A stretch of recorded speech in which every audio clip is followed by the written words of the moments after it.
The horrifying ordeal portrayed in 2005's horror movie, The Exorcism of Emily Rose, is loosely based on true events that occurred in the 1970s to a young woman named Anneliese Michel.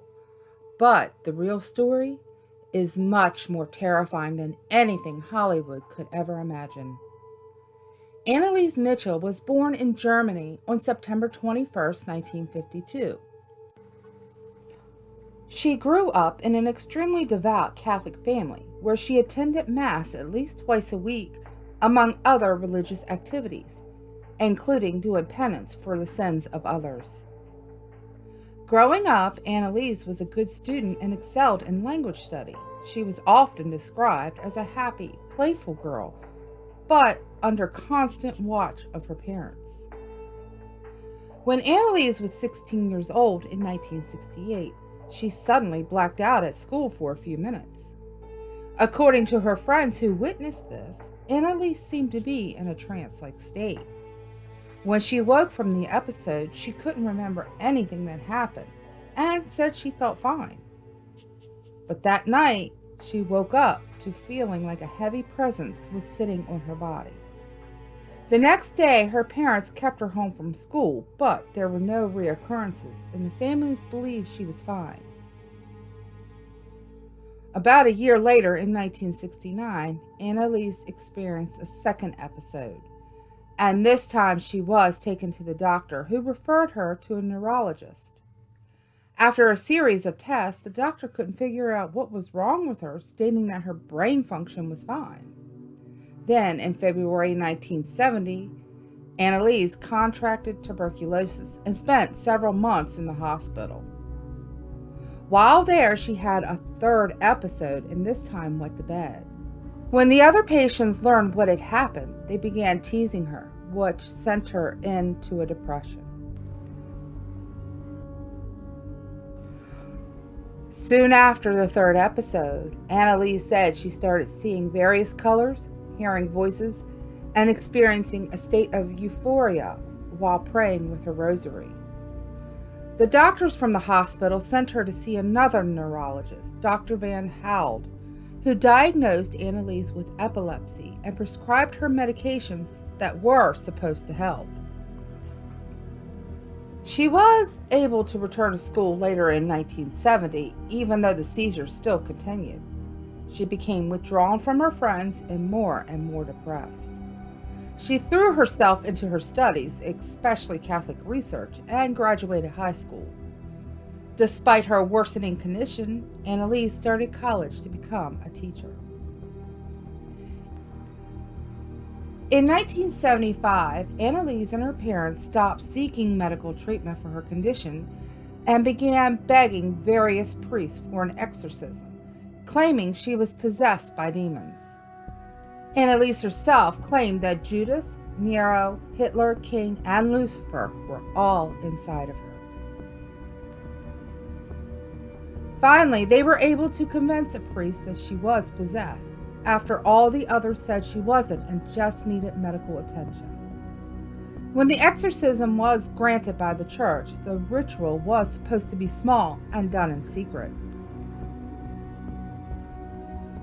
Over the next 10 months, Father Rentz and Alt carried out more than 60 exorcism sessions on Anneliese, each lasting several hours. During these sessions, recordings were made that demonstrated her distorted voice, growls, and utterances she made in response to the ritual.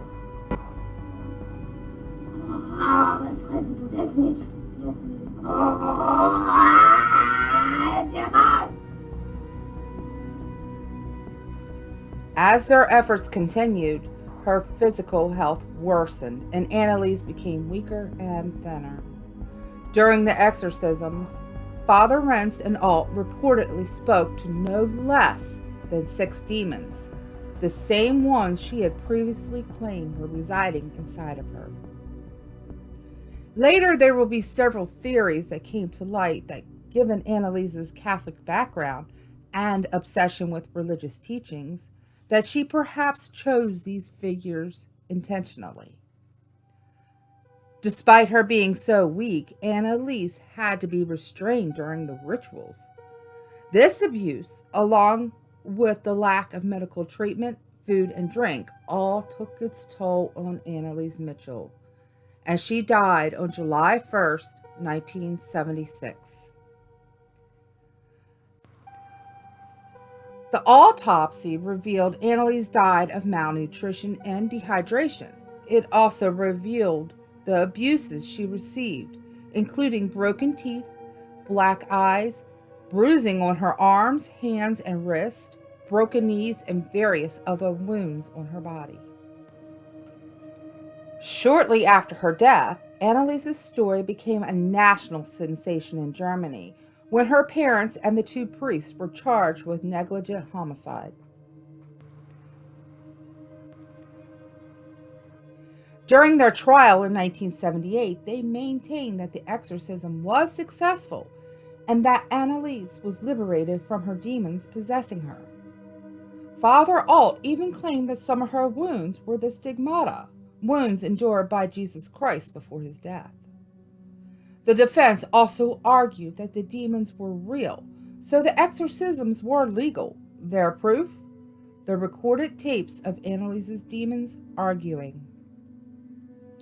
Despite all this, they were found guilty of manslaughter, but only received light sentences. The two priests received sentences for 6 months in prison, which was later suspended, and 3 years probation. The parents were exempt from punishment because, according to German law, they had already suffered enough from the events. Anneliese Michel's case caused the Catholic Church to reform exorcism rites, which hadn't been done since the 17th century. The changes were published in 1999 and included that priests performing exorcism rites must undergo medical training to save lives.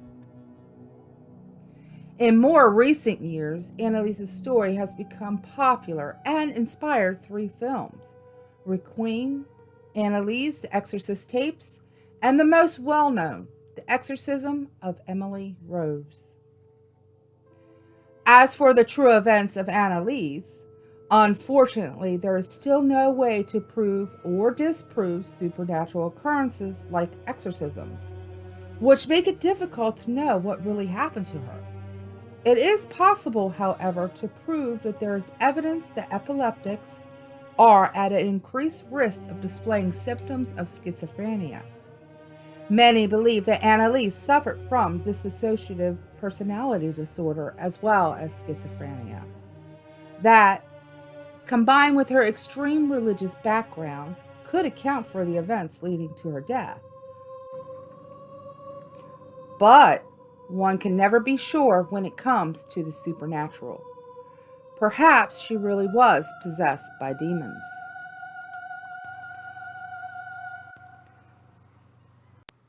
We want to give a special shout out to our member, Virginia Studebaker. Thanks, Jenny.